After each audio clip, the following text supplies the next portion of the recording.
When I use the word mysticism,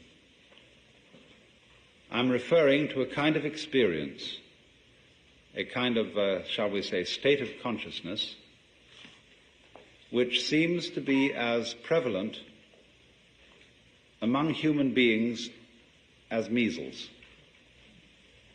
It's something that simply happens. And we don't know why it happens. And although there are all sorts of techniques which claim to be able to promote it, and which are more or less successful in doing so, and sometimes rather less than more, nevertheless, there is this peculiar thing that happens to people. And it's been recorded as far back in time as we have any recording at all. And that is coming over people the peculiarly convincing sensation that their ordinary sense of individuality, of personal identity, is transcended. And the individual suddenly feels an experience that actually it could be described from a number of quite different points of view. But we could add up these dominant characteristics.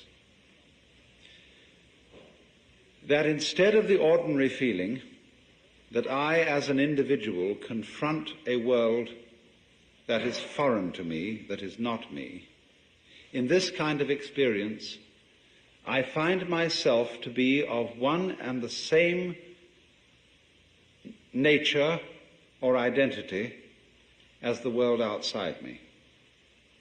In other words, I suddenly feel no longer a stranger in the world, but as if the external world were my own body.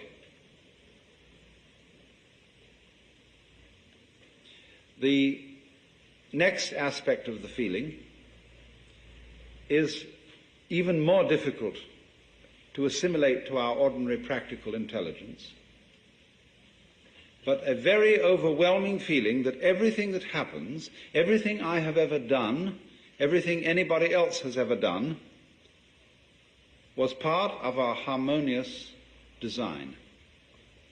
That there is no error at all. And that's the sort of thing I'm referring to. Now, you see, I'm not talking about a philosophy. I'm not talking about a rationalization, some sort of theory that somebody cooked up in order to explain the world and make it seem a tolerable place to live in. I'm talking about a rather whimsical, unpredictable experience that suddenly hits people. And it includes this element of feeling the total harmoniousness of everything. Now, I realize that those words can carry with them a sort of sentimental feeling, a sort of Pollyanna feeling. There are various religions in our society today which try to inculcate in you the belief that everything is a harmonious unity. You know, things like Christian Science or the Unity movement and so on. They want to make a kind of propaganda for one to believe, and through believing to feel that everything is harmonious. Now, to my mind, that is a kind of pseudo-mysticism, because it's an attempt to make the tail wag the dog.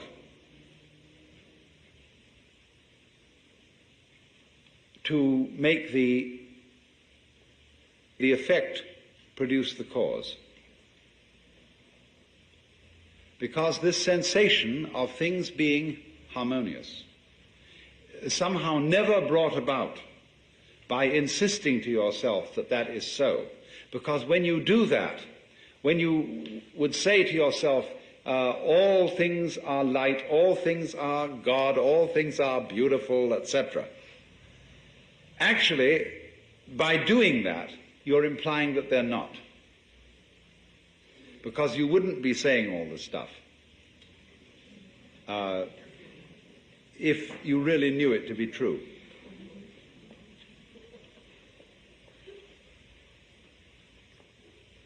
So this thing, the sensation of a kind of universal harmony, cannot come to us when it is sought, when we look for it as something to be an escape from the way we actually feel or to compensate for the way we actually feel. It's a thing that comes out of the blue. And when it comes out of the blue, just like hiccups come out of the blue or something like that, it's overwhelmingly convincing. And it stands as, actually, the foundation for most of mankind's profound philosophical, mystical, metaphysical, and religious ideas. Someone, in other words, to whom this sort of thing has happened. And as I said before, it strikes us as measles may strike us. Someone to whom this sort of thing has happened can't restrain himself when it has happened, and he has to get up and tell everybody about it. And alas, he becomes the founder of a religion. Because people say, look at that man, how happy he is. What conviction he has. He has no doubts. He seems to be sure in everything he does. You see, that's a wonderful thing about a great human being. He's like an animal or a flower. See, when a flower buds and the bud goes pop and opens, it has no hesitation or doubts about it. But when a young woman appears in society as a debutante, she's not quite sure if she's going to come off. And she appears on the stage of society with some doubts in her mind. And therefore, all appearances of this kind are of a rather sickly nature. But when the bird sings, or the chicken's egg breaks, or the flower buds, there's no doubt about it at all. It comes forth. And so in the same way, when somebody has an experience of this kind, he just has to tell everybody about it. Because you see, he sees everybody around him looking dreadfully serious, looking as if they had a problem, looking as if the act of living were extremely difficult. But from his standpoint, the person who's had this experience, he feels that they look funny, that they don't understand, that there isn't any problem at all, that he has seen from where he stands, you see, that the meaning of being alive is just being alive. That is to say, I look at the color of your hair and the shape of your eyebrow, and I understand that that is the point. That's what we're all here for. And it's so plain, and it's so obvious, and so simple. And yet here is everybody rushing around in a great panic, as if it were necessary for them to achieve something beyond all that. And the funny thing is, they're not quite sure what it is. But they are devilishly intent upon it, after that thing. And so, to the person in the state of consciousness, which I call mystical, that all seems very weird, very absurd. But it's not something that you criticize in an unkindly way. You don't say, those damn fools, those idiots. You say, it's such a pity that they don't see it. Because although they are going around in this wildly ignorant pursuit, one of the funny things about it is that they don't realize that there is a dimension, a sense in which their pursuit is magnificent. It's to give an obverse sense to the saying, Father, forgive them, for they know not what they do. Turn that into its opposite. Not forgive them, but give them a blessing, because they don't know what they do. give them an honor.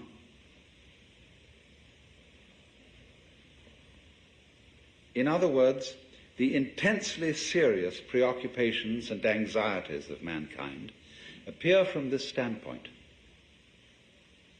Not to be foolishness, but to be a kind of marvel. In the same way, perhaps, as you could say that the protective coloring of a butterfly, who has somehow contrived to make its wings look like enormous eyes, so that when a bird who is about to devour this beast is confronted by these staring eyes, the bird is a little hesitating, as when you stare at somebody, they're always taken a little bit aback. And so the butterfly appears to stare at the bird. And perhaps you see this phenomenon of the marvelous staring wings of the butterfly is in some way a result of anxiety, the anxiety to survive, all the problems and struggles of natural selection. Nevertheless, in this intense struggle, we are unknowing poets.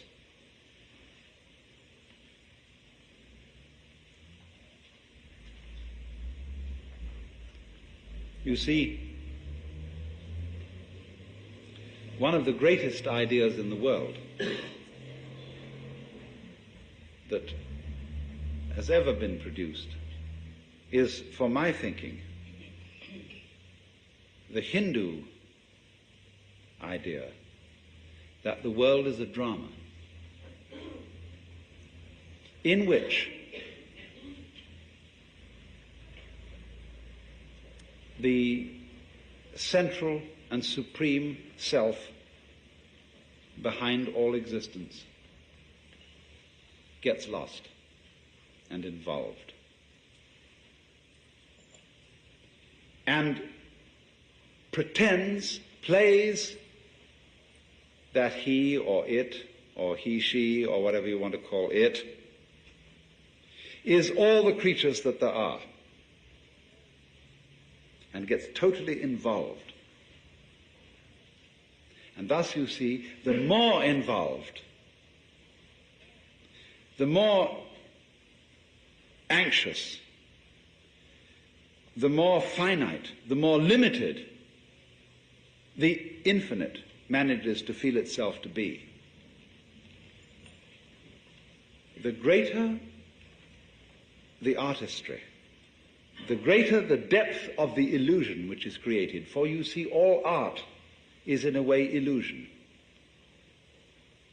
The art of the magician is the art of illusion, the art of misdirecting attention so that a magic seems to appear. And so in this way, the more there is anxiety,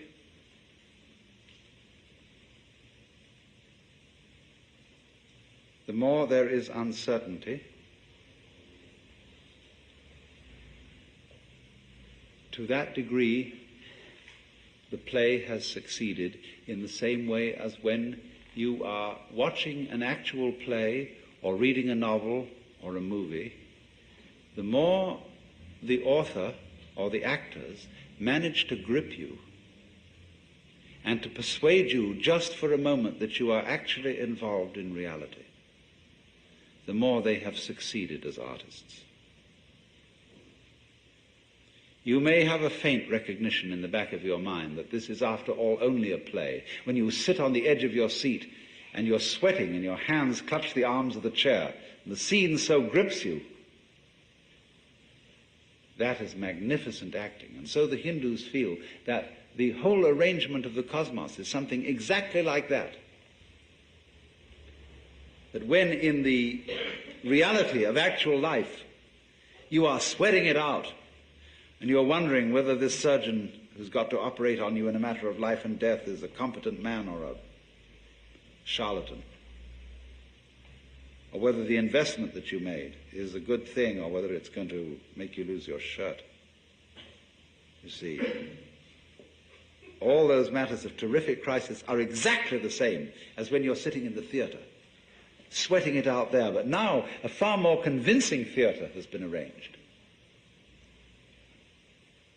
Because, as the Hindus would say, that in you which is it, the basis of you, the thing that is real in you and that connects you under the surface with every other being that is alive, this is the player of the parts. This is the maker of the illusion. This, the player of the game, which has got you involved in this mess and is living it up in the same way as those actors on the stage are living it up to convince you that this is a real situation. And this is very understandable because basically everybody loves to play this game. The game of hide and seek. The game of scaring oneself. Running up behind yourself in the dark and saying, "Boo!" All children like to do this. And this is the most human thing. That's why we go to the play, to the movie, and why we read novels. Real life is, from the position of the mystic, an extension of the same thing. Because, you see, he is the person who suddenly has realized that the game is a game. You see, if the game is hide and seek, or if the game is lost and found, everything to do with the hide side, or the lost side, is connected with where we as individuals feel lonely, impotent, put down, and so on. All the negative side of existence.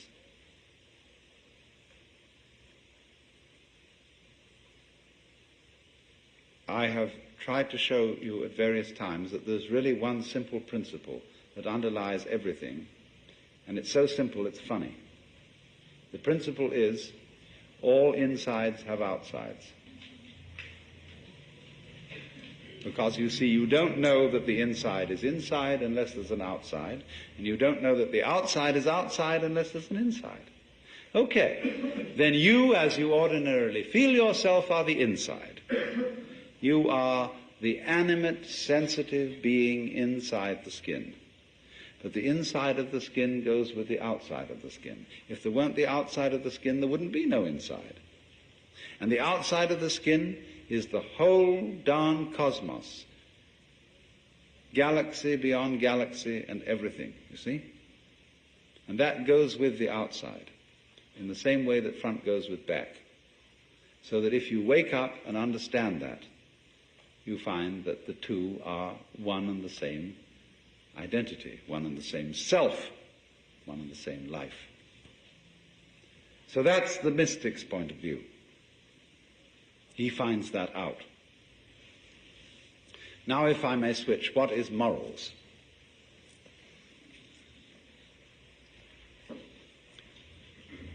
In the sense in which I am using the term morality, or morals, it's a set of rules analogous to the rules of language. Now, it's perfectly obvious, isn't it, that we can talk to each other in English only if there is mutual agreement among ourselves as to how to use the language. What words refer to what experiences, and what ways of stringing words together to be meaningful are to be used. And it's very much of interest that we don't have too much trouble in coming to this agreement about language. We don't find that the police have to enforce grammar. The school teacher, yes. For little children, the school teacher does sometimes have to enforce grammar and say in an authoritative way, and in the old-fashioned schools with the aid of some implement of corporal punishment, that you use the correct grammatical forms. But when we grow up into adult life, we use these grammatical forms without much difficulty. And very rarely do the police have to enforce it.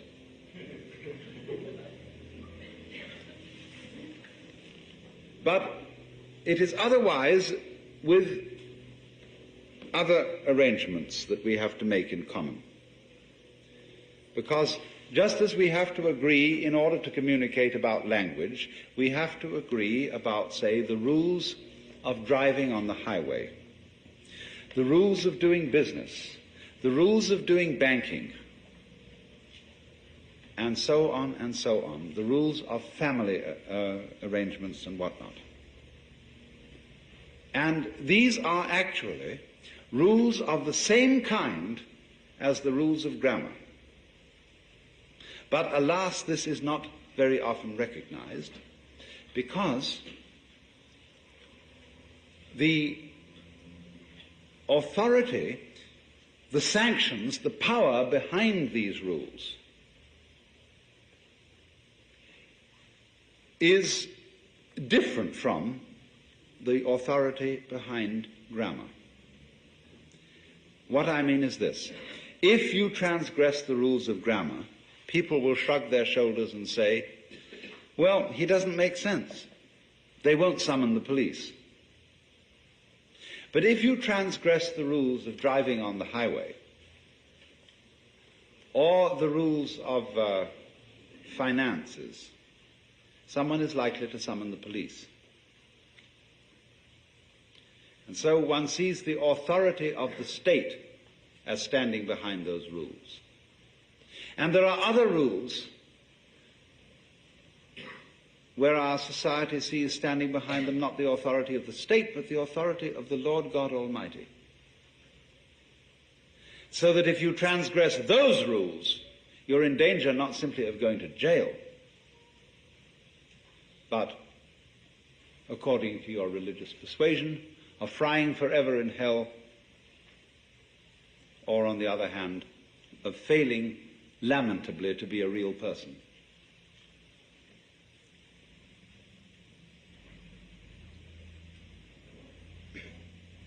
Now,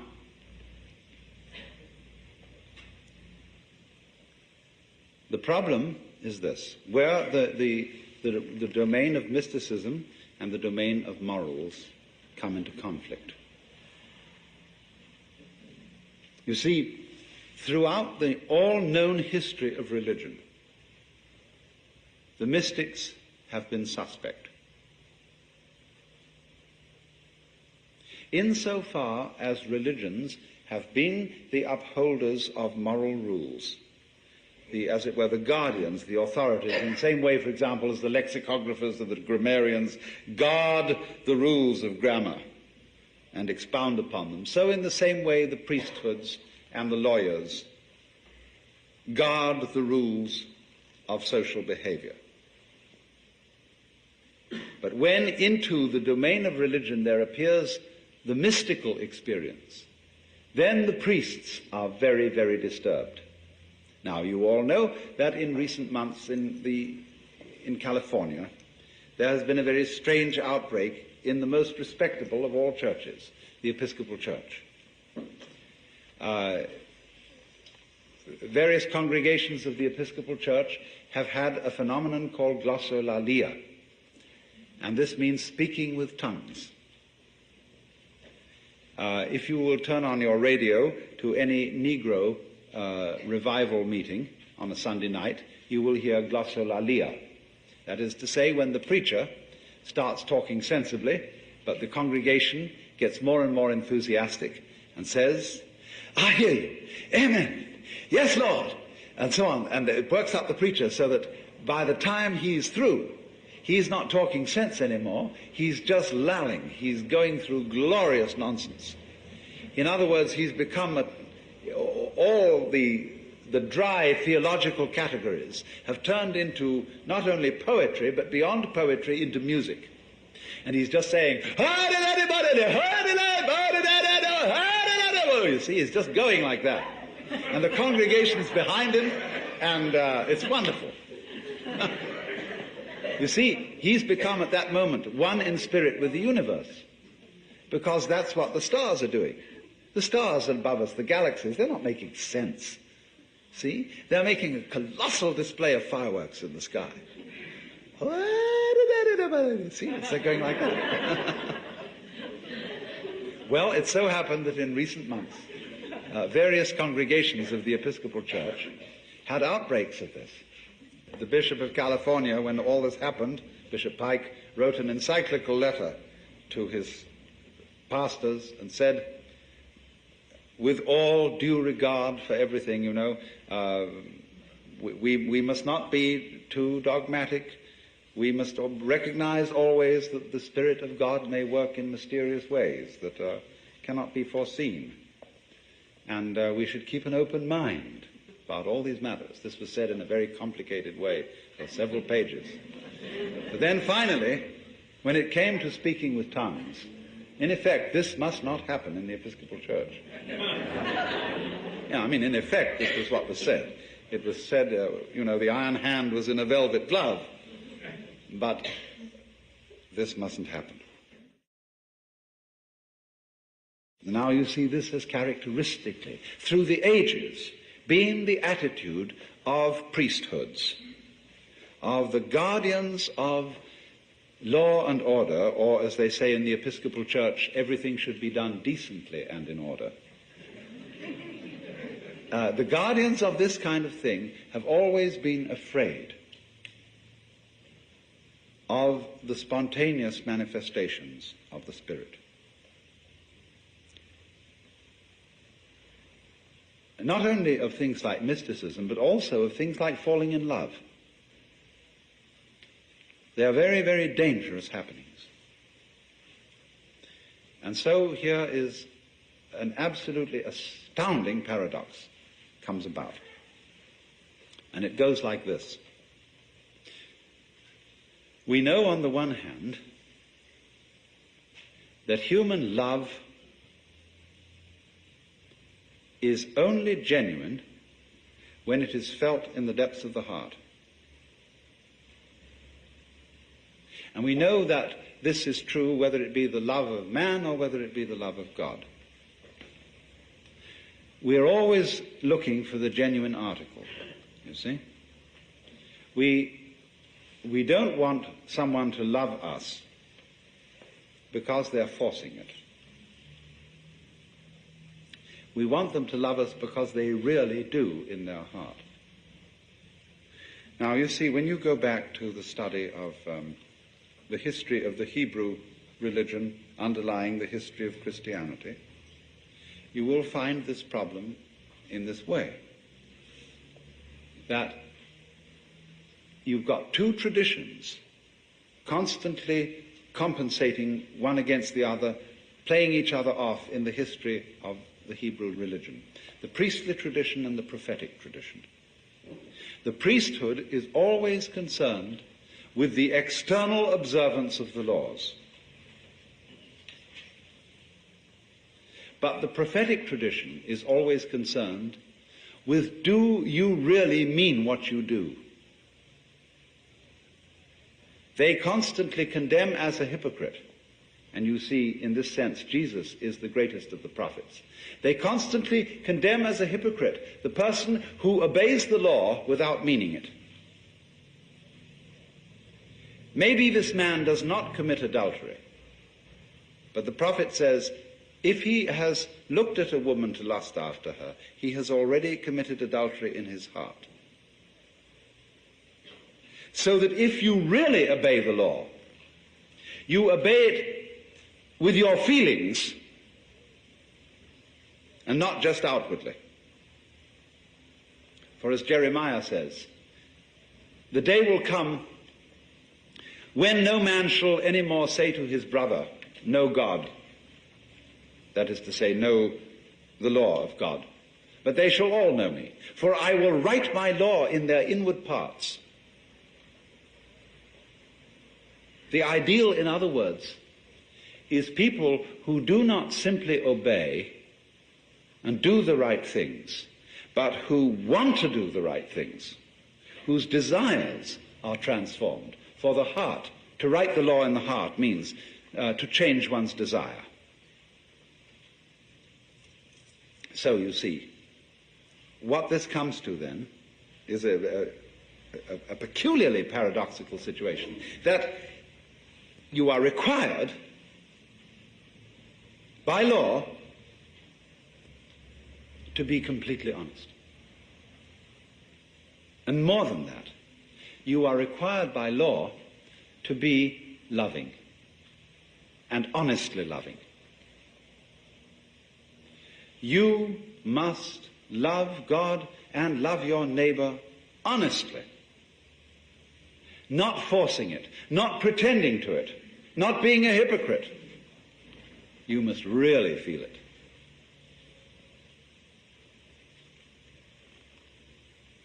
Now that, you see, is where the astonishing conflict occurs between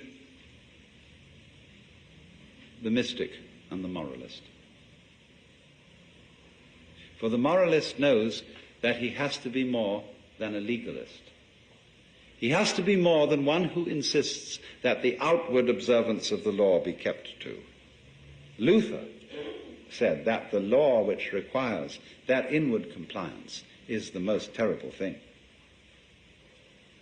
He based a great deal of his philosophy on an attack on the idea that one's own inner feeling could be commanded. Because you see, the moment you subscribe to the idea that your inner feeling should be commanded, you let yourself in completely for hypocrisy. If,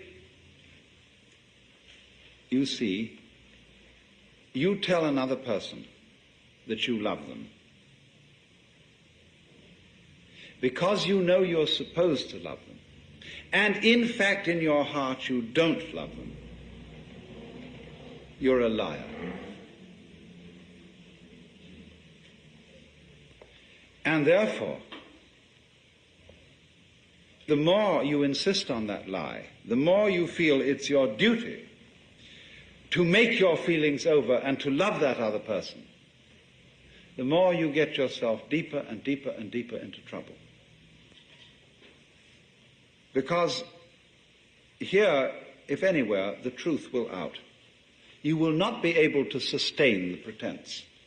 You will not have sufficient energy to go on pretending and making a kind of mock of the feeling of love. And you have at last, then, if you're honest, to say, I don't. It doesn't matter whether this is to some other human being or whether in a religious situation you have to sit back and look at the Lord and say, Lord, I don't love you. I think you're a bore. You're demanding, you're authoritarian, you're domineering. And probably I ought to love you, but I'm sorry I don't.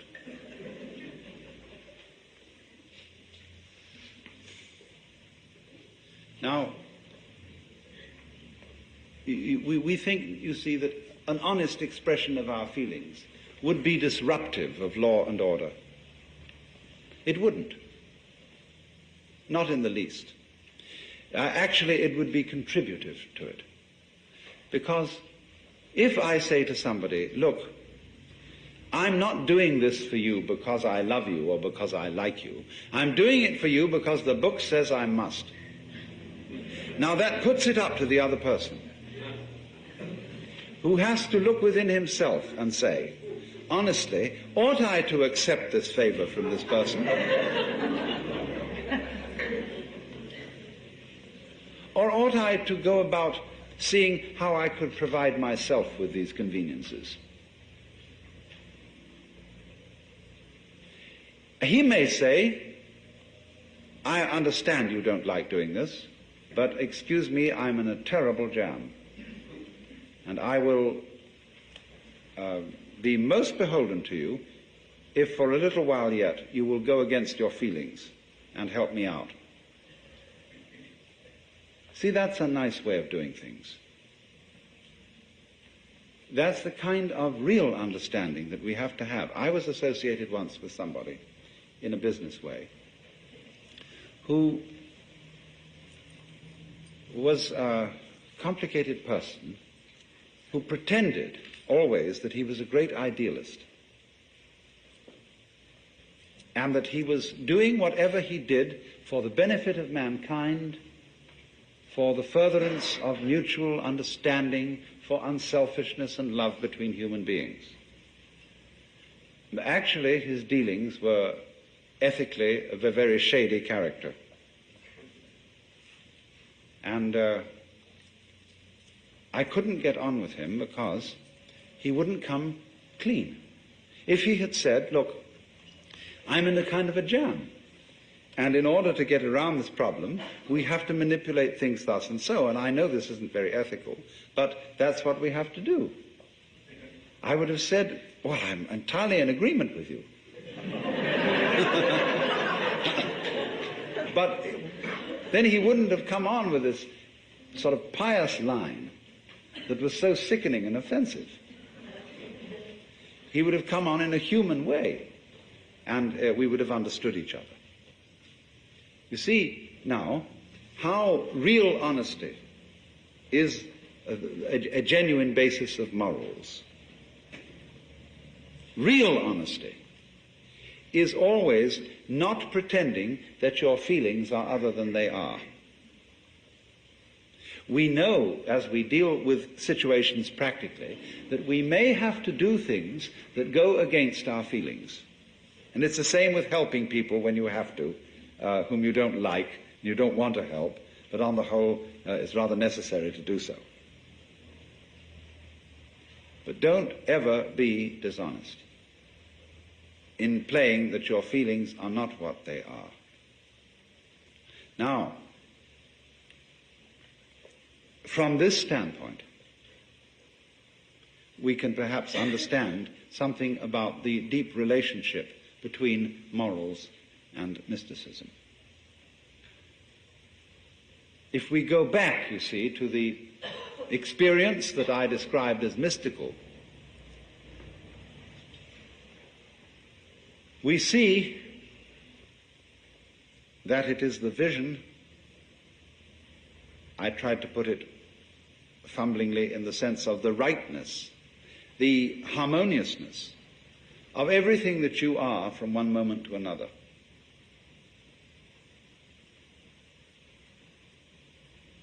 That, in other words, human behavior, its ups and its downs, is no different in principle from the behavior of the clouds, or of the wind,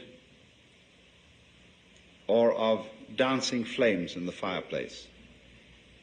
As you watch the pattern of the dancing flames, they never do anything vulgar. Their artistry is always perfect. Ultimately, it is the same with human beings.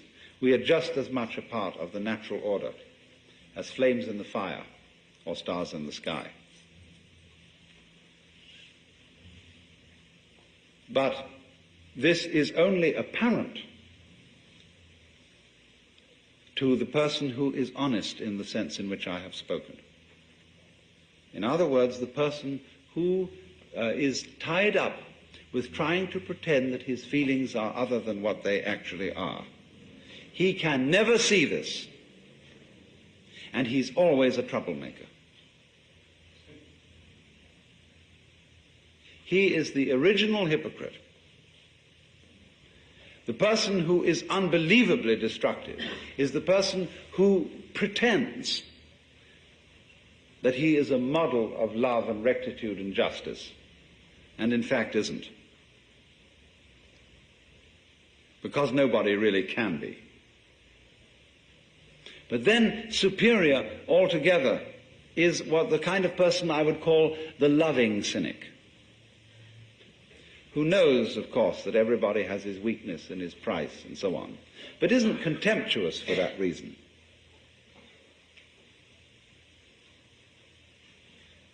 Incidentally, may I be so bold as to recommend a book, Memories, Dreams and Reflections by C.G. Jung, Jung's autobiography, the life story of a man who, in my opinion, was a superb human being in this particular sense of thoroughly knowing his own limitations and of having a certain humor about them. A man who understood how to integrate into his whole being the devil in himself and the monkey in himself.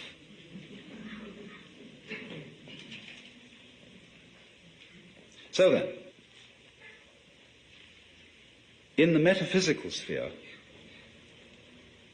the mystic is the one who feels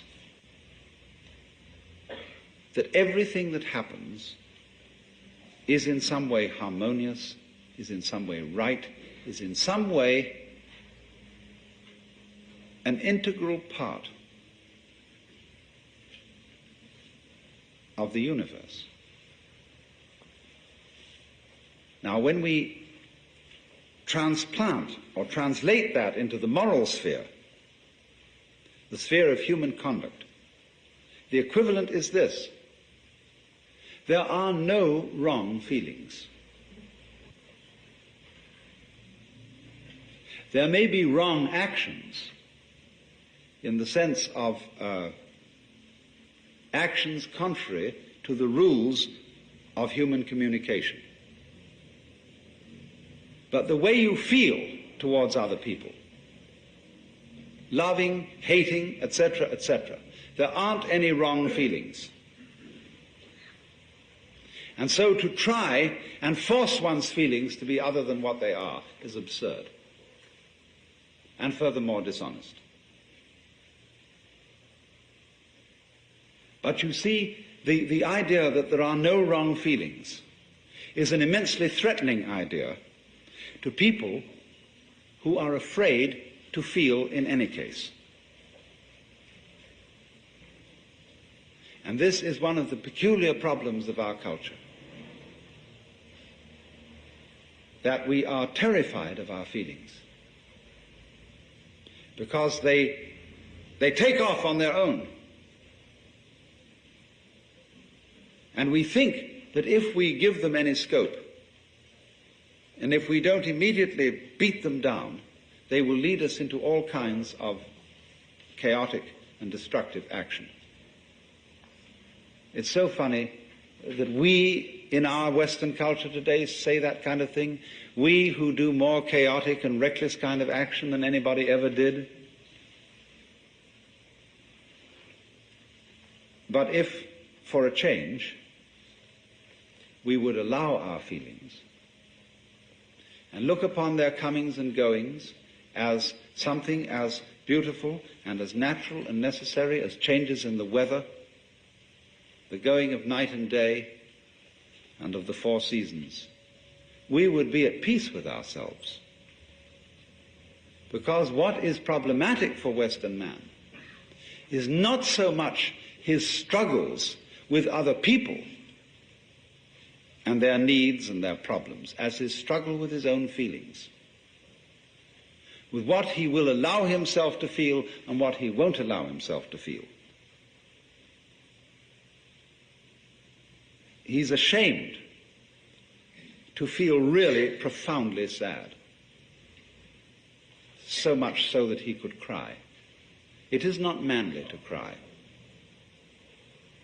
He is ashamed to loathe somebody, because you are not supposed to hate people.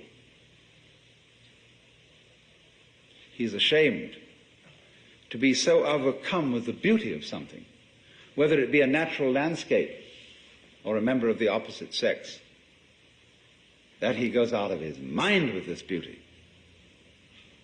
Because all that kind of thing is not being in control, old boy. Not kind of having your hand on the wheel.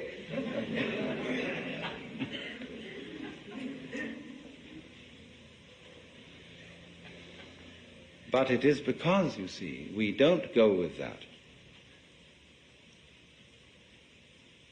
we are not in control. That we try to pretend that our inner life is different. So I think this is the most releasing thing that anybody can possibly understand. That your inner feeling is never wrong. That's to say, what you feel, it's never wrong that you feel that way. It may not be a right guide to what you should do. In other words, if you feel that you hate someone intensely, it isn't necessarily the right way of dealing with that feeling to go out and cut his throat. But it is right that you should have the feeling of hating,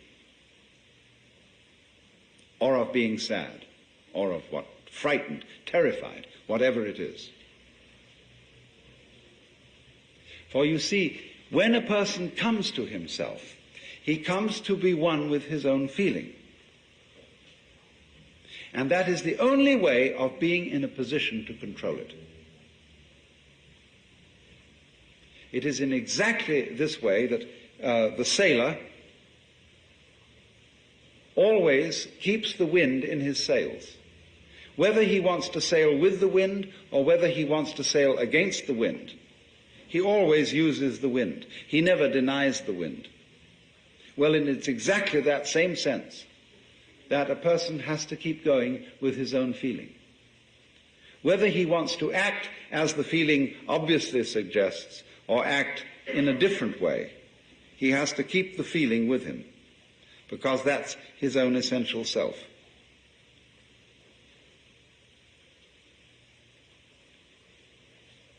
But when he attempts simply to sail against the wind, he's lost himself. He's become just a kind of empty mask which hasn't got any real life behind it. And all its protestations of love and goodwill are hollow. So you see, it is in the most basic, simple situation. A mother has a child. She got it by accident, you know? And she thinks, oh, heavens, now I'm all tied up, full of responsibility and so on, I can't stand it. So I really didn't want to have it, and no, I mustn't think that thought. All good mothers naturally love their babies. And so when she gets the baby, she says, darling, I love you, but her milk is sour. And the baby gets the other message. And the baby's mixed up. And it would be much better if that mother said to the baby, listen, you're a pest and you're a nuisance, and I didn't want to have you around. Well, then they understand each other. And everything's clear. There's no confusion. There's nothing mixed up here. And two, when you feel somebody is a pest and a nuisance, and you really let it go and you tell them so, you're apt in a while to get a sense of a kind of humorous feeling about it. That you can begin from telling them that they're a damn nuisance, and I wish you'd just disappear and get lost. After a while, you say, yeah, you old bastard. You know, and it begins to have a kind of affectionate feeling to it.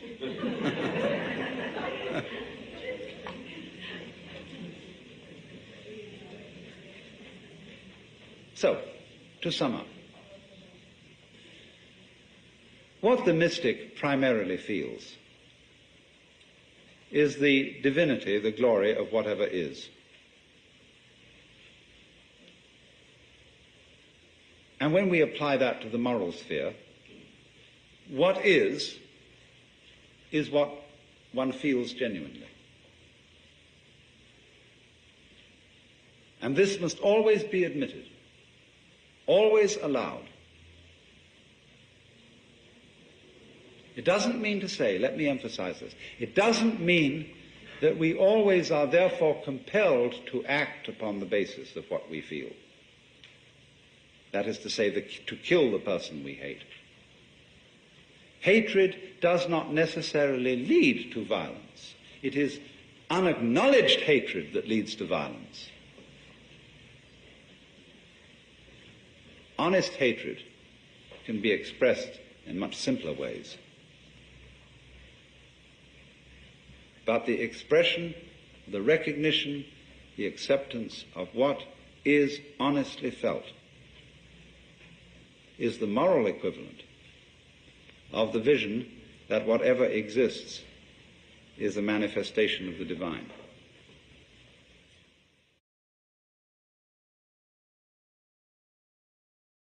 Other banks go out of their way to make redeeming credit card rewards needlessly complicated. But Discover isn't like that. With Discover, you can redeem your rewards for cash in any amount, at any time. Learn more at discover.com/redeem rewards. Terms apply.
What I think I want to do today is to talk to you about the things which are of major interest to me.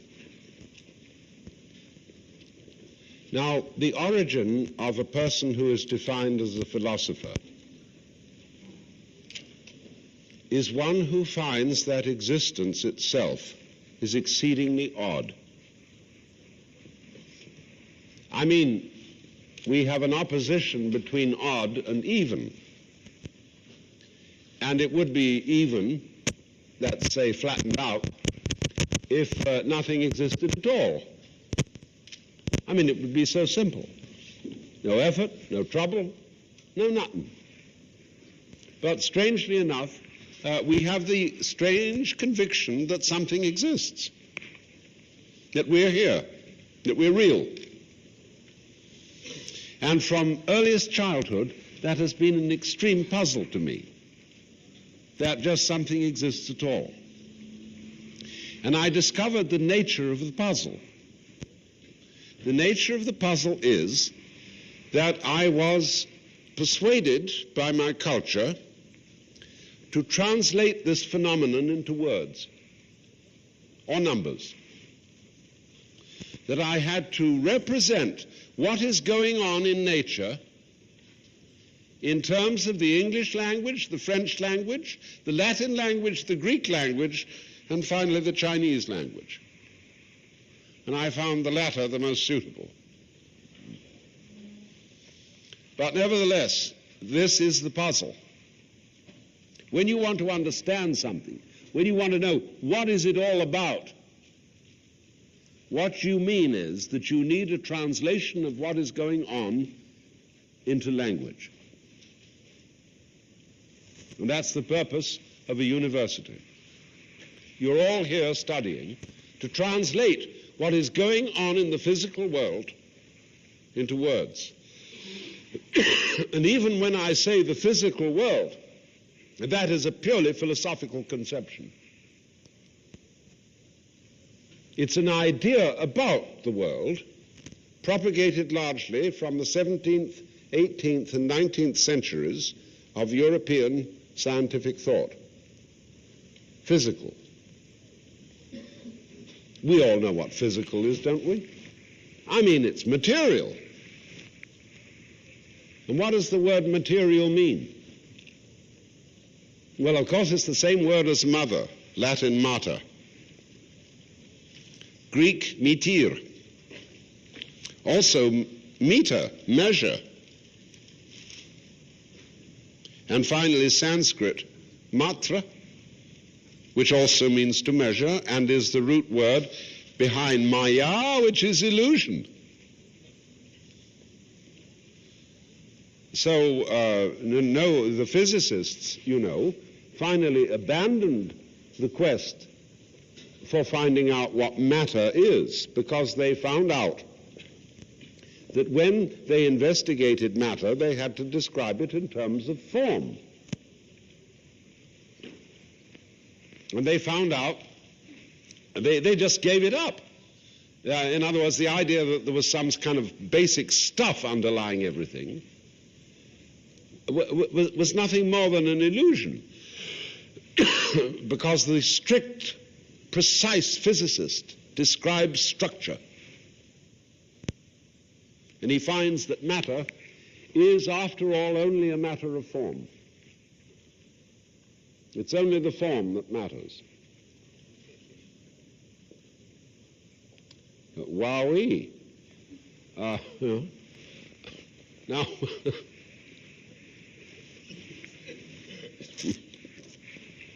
we've all been brought up in the common sense of the 19th century. This is the background. This is the unconscious belief system underlying most of our judgments. And that is, well, we had two belief systems, you see. We had, first of all, the Christian or the Jewish, in which there was Big Daddy up the top of the sky. Now, I don't want to offend anybody, but there are probably some of you here who have studied St. Thomas Aquinas and have a very, very profound, deep conception of the Christian God. Or you may have studied Kabbalah or Hasidic Judaism and have a very deep realization that goes beyond Big Daddy. But Big Daddy is the image which influences your emotions and your basic feelings. And so the Big Daddy thing became much too oppressive. And it was absolutely essential for very many people, especially intellectuals, to get rid of it. Because you didn't want to be supervised all the time, judged all the time, looked at all the time by somebody criticizing everything you did. So we got rid of it. Nobody really believes in it anymore. An enormous number of people think they ought to believe in it, but they don't. And that's what certain theologians call the death of God.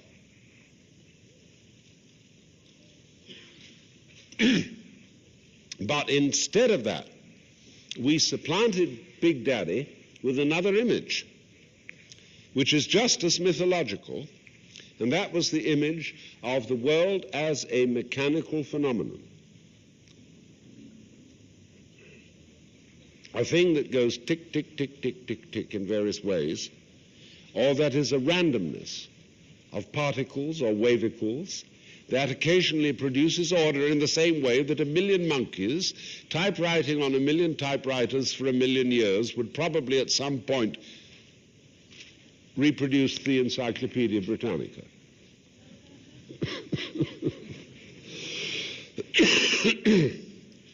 But the real reason lying behind that vision of the world was a declaration of personality. That is to say, I'm the kind of fellow who doesn't believe that there's someone up there who cares. That's for little old ladies. I'm a tough guy.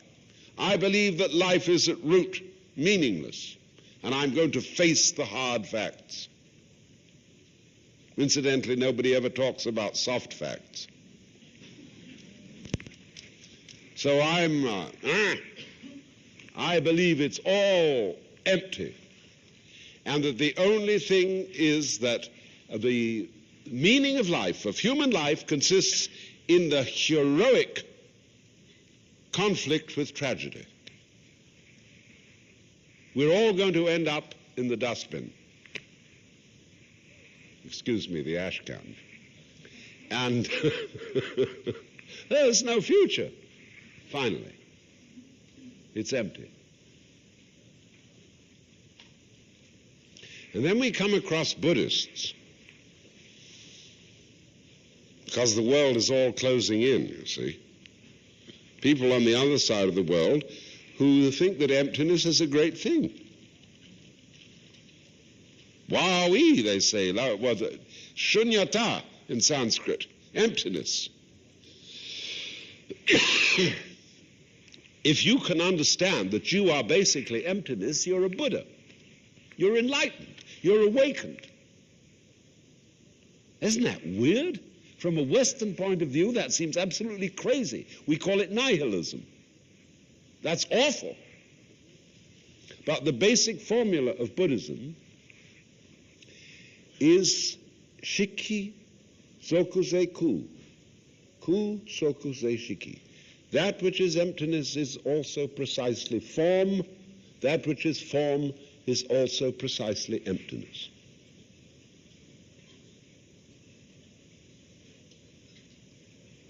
Now, what does that mean?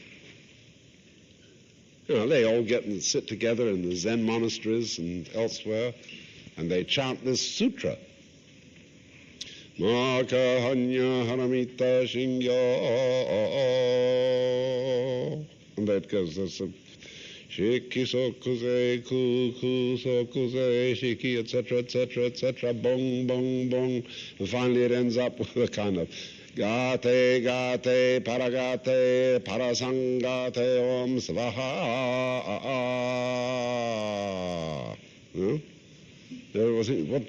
What's all that about? Excuse me, I have a little cough because I've just been to London and picked up the London flu. So, now think about this. What do you mean by the idea of clarity? Clear. The word clear in English can be spelt in different ways. C-L-E-A-R, C-L-E-R-E, C-L-E-V-E-R, C-L-E-R-G-Y. They're all on the same root. A clergyman, a cleric, a clerk was supposed to be someone who's clear. Like Ron Hubbard, he invented the word clear, you see, used it for somebody who had developed Dianetic proficiency. Clear. And what do we mean by this word? When you say it's a clear day, it means there's no smog. And so the air is empty. And as a result of the fact that the air is empty, all the forms are articulate in detail. When your head is clear, when your vision is clear, all the details can be made out. So that is why emptiness equals form. That's marvelous. So therefore, I think that the most essential ingredient of an academic discipline is to clear our heads. For some reason, my lectures are always attended by dogs. Now, to clear our heads. Now, how do you do that? This is the most important adjunct to intellectual discipline.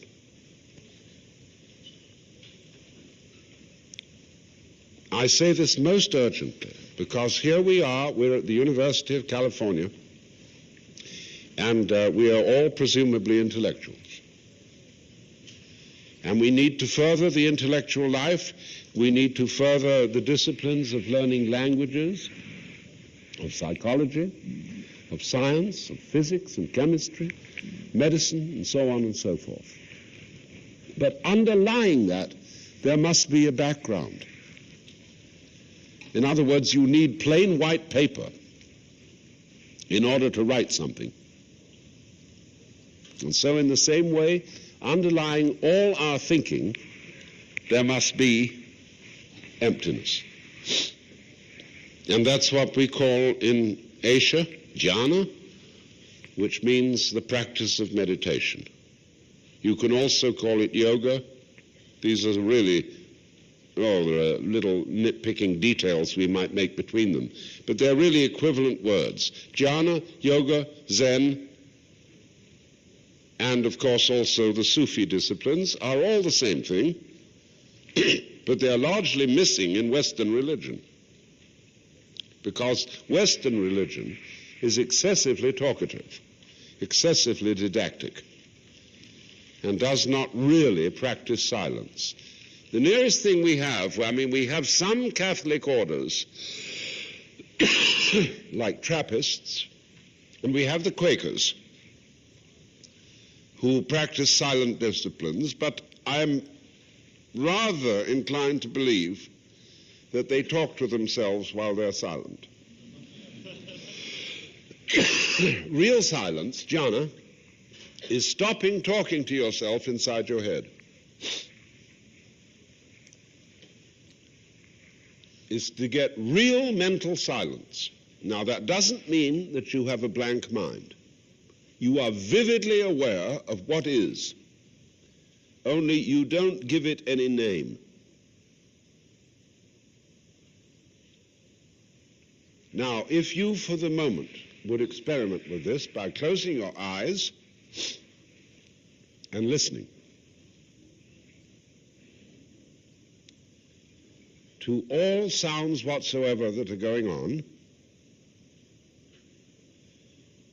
but don't try to identify or name them. Listen to the susurrus of the world in the same way as you would listen to classical music without asking what it means.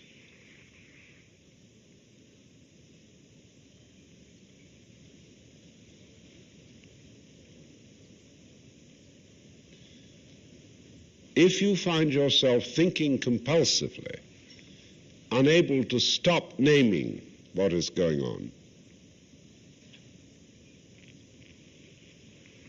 don't try to stop it.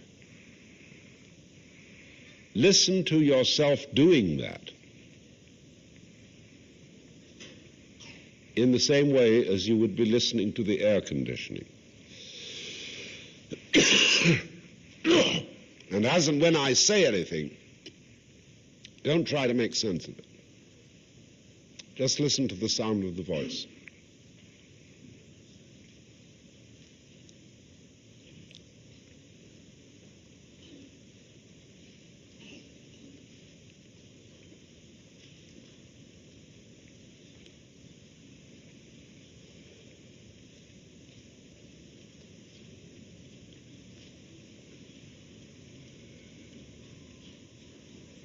And I ask you,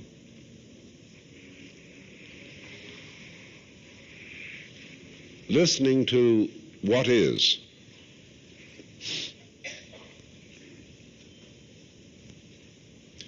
can you hear anything past or anything future?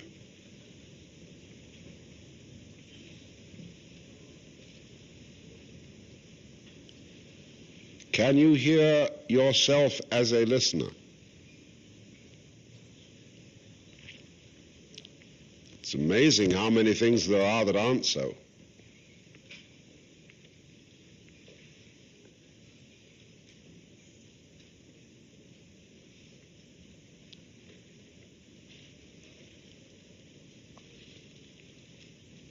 And just for a moment, also be aware of your breath.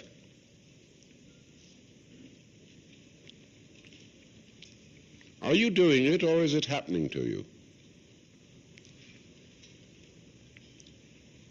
Or both? Or neither?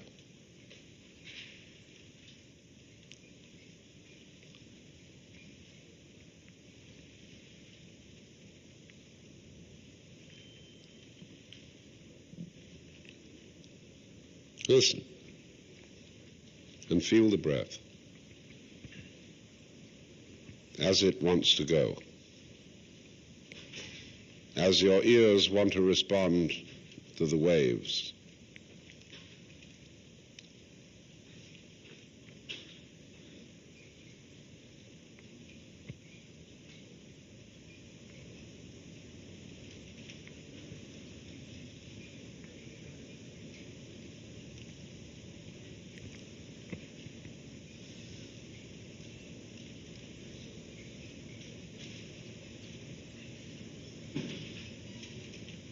And don't be uptight about coughing or shifting your position or,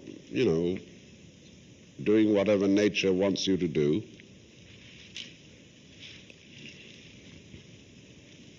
It's all part of the symphony.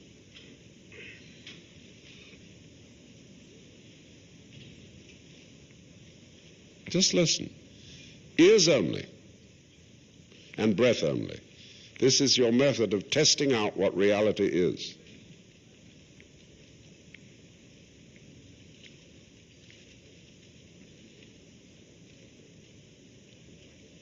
You're a baby. You have no ideas. Nobody's ever told you anything. You have no theories about the universe, and if you're anxious about that, you've checked your theories at the door. You can pick them up when you go out. Just feel it.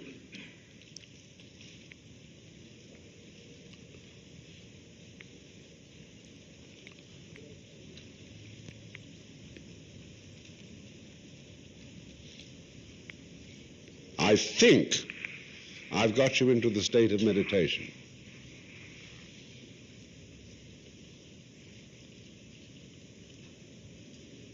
At least that's the way it feels.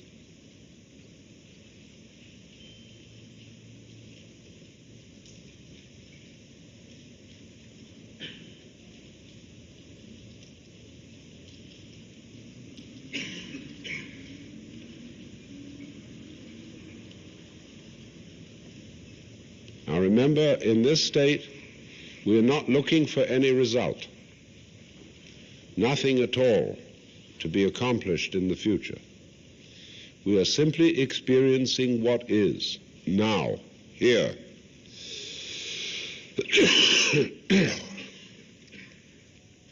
And we are abandoning the project, momentarily, of forming any concepts about it.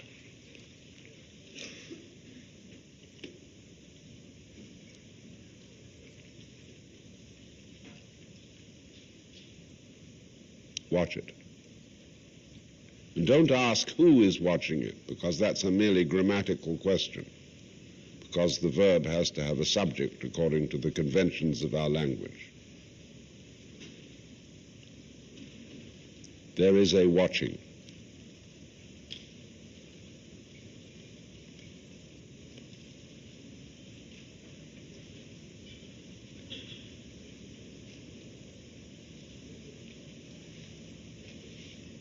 Now feel it like that. This is called tathata in Sanskrit. Tathata.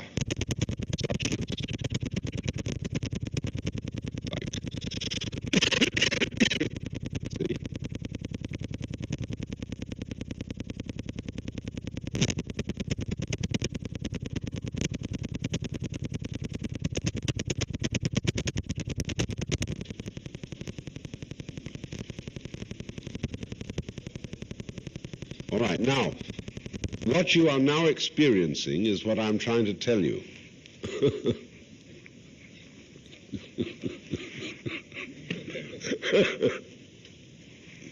And I want you to now to return to your state of normal restlessness.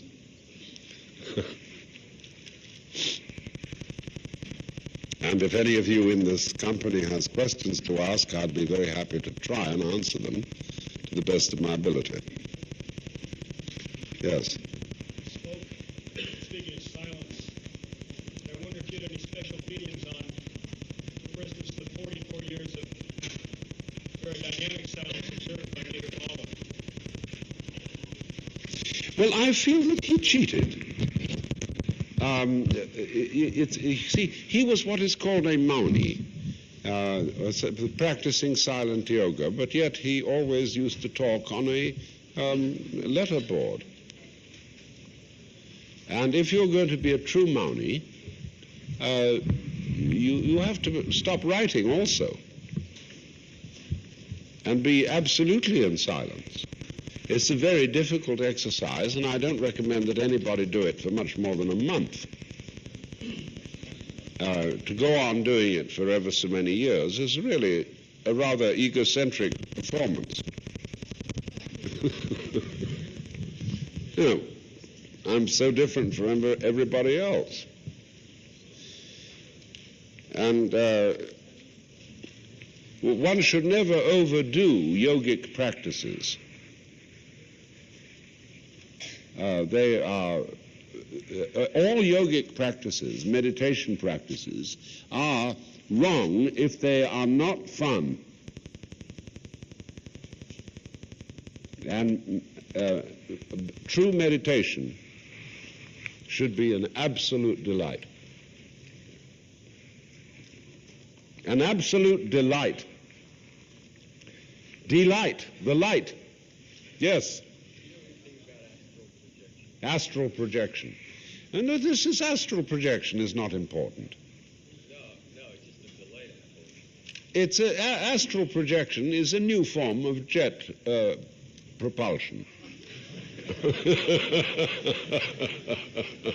Yes, sir. I have a question about identity, and I'd like to approach it from two ways. Yes. The first is, at the end of your book, The Art of Contemplation, there's a saying, egoless people have very strong characters. Yes. And there's this funny kind of humorous, roly-poly Buddha-like person. Yeah. Okay, then, there are two senses of the word identity. The first is kind of a separateness. And we say that when we mean getting our identity together. Yes. Where we become separate. Yes. The second meaning is kind of in the sense to identify with, to become one with. And that's the sense of identity which mystics usually talk about. Mm-hmm. Now, I want to know, is sense one, a strong sense one, necessary to achieve a strong sense two? Aha. Now, I hope you all heard this question. No. All right. Now, he's raised the question of two meanings of the word identity. The first meaning is the separate identity that each one of us tries to find in the course of our education, where we know who we are as an ego. The second sense is to be identical with the universe, as the mystic discovers that he is. Excuse me, ladies, for using the word he, but it's shorthand. Don't forget that the word man doesn't mean male.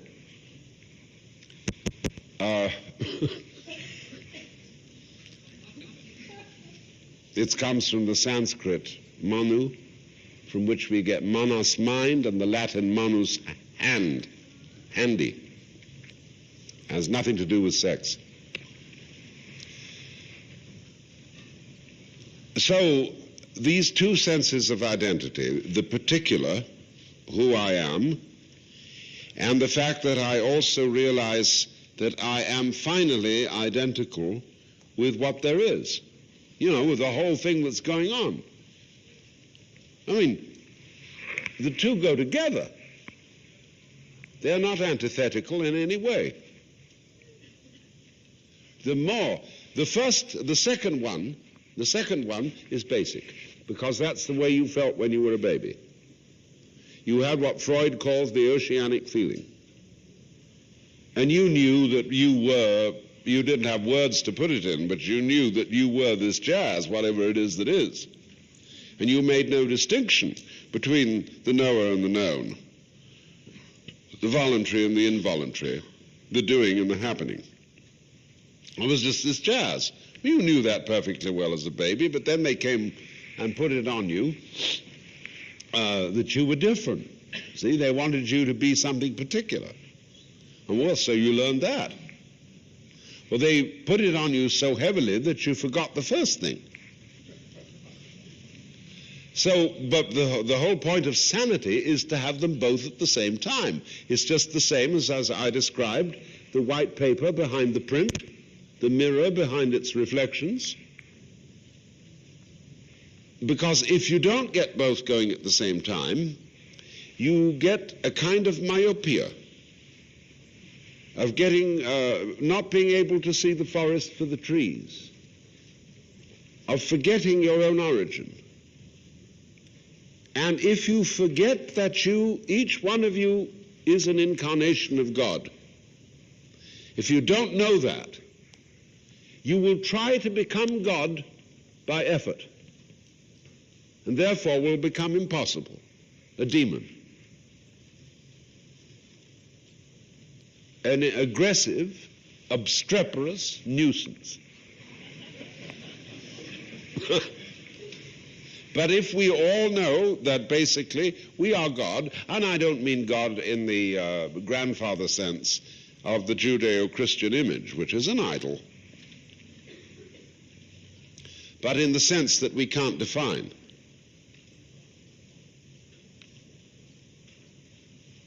See, you can't define yourself. Just like you can't bite your own teeth. You don't know who you are. And all science of neurology is trying to go out and make out what is finally consciousness in here, what is the brain all about, and they don't know. And they're the people, most of all, who know they don't know. We don't know. Because each one of us is an aperture through which the universe is observing itself. But of course, it couldn't observe itself completely and totally, because that would be a bore. To understand absolutely, to be totally in control of everything, would be like screwing a plastic woman. Who wants that? See, always there needs to be an element of mystery. So the thing that is mysterious to itself. But not completely. Because if it were completely mysterious to itself, nothing would happen. That would be to everything being even. What we need is something odd. But we can't have something odd without the even. Yeah, that's the nature of the way it works, yang and yin.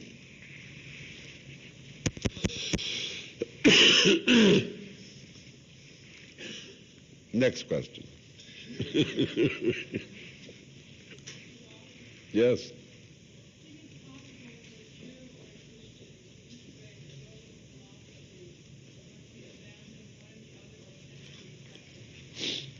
The question is whether it is possible for a Jew or a Christian to follow a yogic philosophy without abandoning the tradition.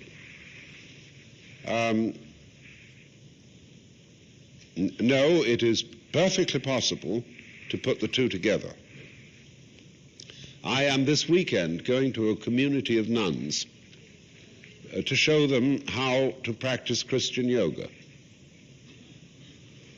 And this is entirely possible, because it's perfectly obvious if you understand Jesus Christ as a historical figure, that he was a realized person who knew that he was an incarnation of God in the same way as you are.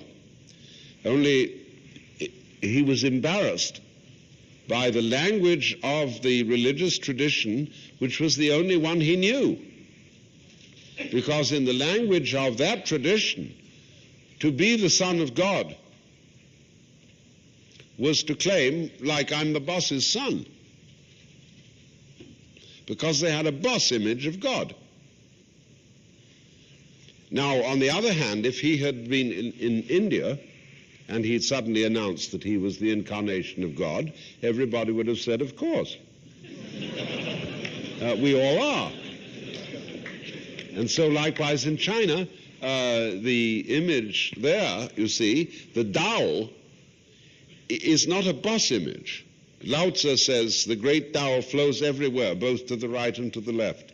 It loves and nourishes all things, but does not lord it over them.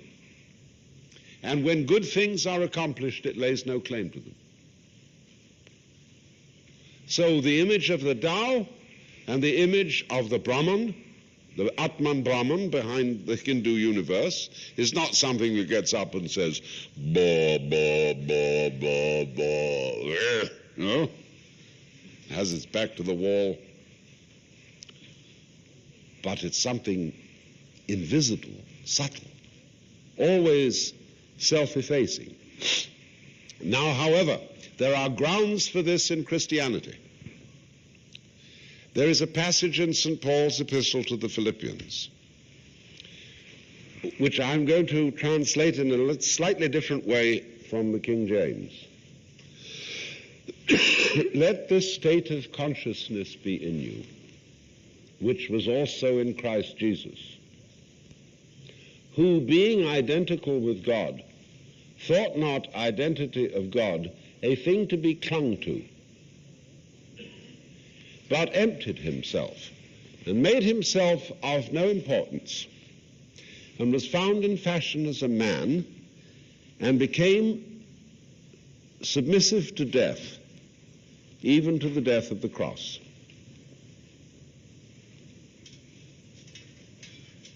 Crazy. If you really understand what he's saying, he's saying, let this state of consciousness be in you that was also the state of consciousness of Jesus.